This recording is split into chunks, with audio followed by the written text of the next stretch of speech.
আসলে সেই কেয়ামতি জন্তুর রহস্য কি, যা পৃথিবী শেষ হওয়ার আগেই প্রকাশ পাবে? যখন কিয়ামত খুব কাছাকাছি থাকবে, তখন মাটির নিচ থেকে একটা রহস্যময় আর অদ্ভুত জন্তু বেরিয়ে আসবে, যাকে বলা হবে দাব্বাতুল আরদ। ঠিক যেমন হজরত সালেহ আলাইসাল্লামের উট পাথর থেকে বেরিয়েছিল, ঠিক তেমনি এই জন্তুটিও মাটির নিচ থেকে বেরিয়ে আসবে। কেয়ামতের একেবারে নিকটবর্তী সময়ে এটির আগমন ঘটবে। সূর্য পশ্চিম দিক থেকে উদিত হওয়ার কাছাকাছি সময় এটি প্রকাশ পাবে। দাব্বাতুল আরদের শরীরের আকৃতি কুরআন ও হাদিসে বর্ণিত নেই, তবে আলেমদের ব্যাখ্যায় বোঝা যায় এটি হবে অস্বাভাবিক, ভয়ঙ্কর এবং মানুষের পরিচিত কোনো সৃষ্টির মতো নয়।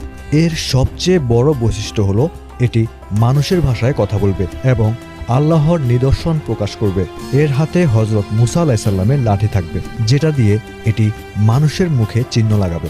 মুমিন হলে তার মুখ আলোয় ঝকঝক করবে, আর কাফির বা পাপী হলে তাদের মুখ কালো হয়ে যাবে।